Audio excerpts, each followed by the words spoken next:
most of you guys know, I'm having overheating issues with the Integra. So I will say thank you to Brian from Hasport. I went over and picked up this motor. He pulled it from a junkyard, 150,000 miles. So K24a2, came out of automatic TSX. It was in a little accident. You know, this is smashed. The oil filter smashes, a little scrape, so the motor's fine. But I went up there to Phoenix. Thank you again, Brian. Brian shared a lot of knowledge with me, and I appreciate that. He did say I will probably have to change out the sensor, obviously the motor mount. I got to swap out the manifold from the one that's on the car currently, the Rbc. Trying to think, there's no power steering, which is great because I don't have it. I gotta add the AC condenser, which is on mine, which when I take it off the car, I'll just zip tie it up, so I just gotta bolt it back on here. Trying to think what else. The mount, that sensor, obviously the flywheel, which I have some parts I have to unbox for this motor. That's really it, guys. So this will be going into the Integra very soon. I'm over chasing the overheating issue. My last options are water pump or head gasket. And at this point, doing a head gasket, the temperature reached 245 degrees, so the head could be warped at this point. So I plan on putting a Velcro head gasket on here from O'Reilly's. A friend's gonna come over and help me with that. Today is October 8th, I think, yeah. So this coming Saturday, we're going to do the head gasket, and we'll see what else we need to fix. ARP head studs, because I plan on turboing it if this motor checks out good, which Brian says it's good. But we'll see. Again, thank you, Brian from Hasport. This motor cost me $400. People sell them for $800 to $1,000. So it's a super steel. Just gotta change the manifold, throttle body. Depending on what happens with the gallant after the gallant gets fixed, I may keep this car down so I could do some more upgrades, fuel system upgrade. I really want to turbo it soon, so we'll see. We'll just have to see. The weather's cooling down in Arizona, so I could get away with driving the gallant for a little bit. And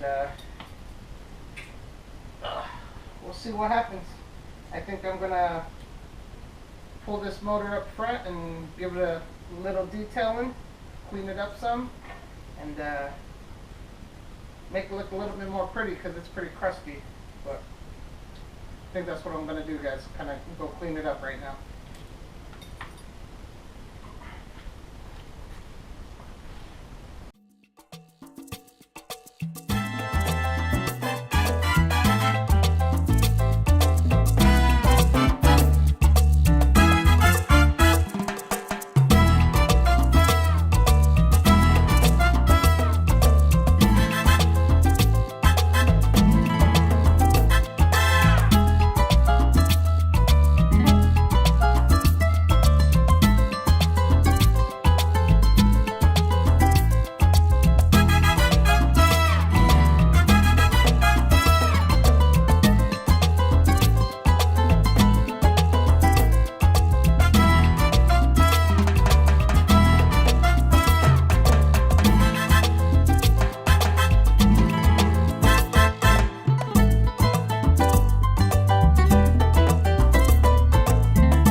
Okay guys, so you guys can see it's much cleaner than what it was.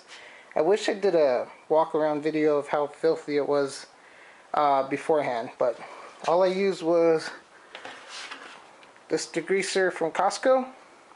It's like $6. It's concentrate.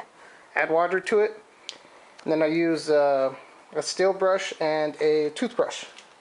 Still plenty of work to get done here, but it is 10 times better than what it was, and I'm kind of happy with it. The top of the valve cover isn't done. I did this side. The front of the block is still pretty filthy, but I'll get that later. I think I just want to use a brake cleaner on it. But yeah guys, super clean. Again, thanks to Brian from Hasport for this motor. I remember, as I mentioned before, motor mount, this sensor here, obviously the intake manifold, because I have the RBC, as I mentioned before, or is it RCB? Something like that. But and this coming weekend, as I mentioned, we're going to do the head gasket with the O'Reilly's head gasket and ARP head studs. And I might powder coat this. You guys let me know. I've always liked that SI blue color, the 2000. I'm thinking of doing that to the valve cover. Eventually, that's the color that I want the Integra. But there you guys go. That's cleaning up the motor. Thank you, Brian from Hasport. Can't wait to get this going, and no more overheating issues. So don't forget to subscribe, like the video, and share it, guys. I keep saying it, where my Honda people at? This build's gonna only get more crazier. As soon as I get this issue sorted out, I will be taking this car out racing, finally. Besides the Galant. But thanks, guys.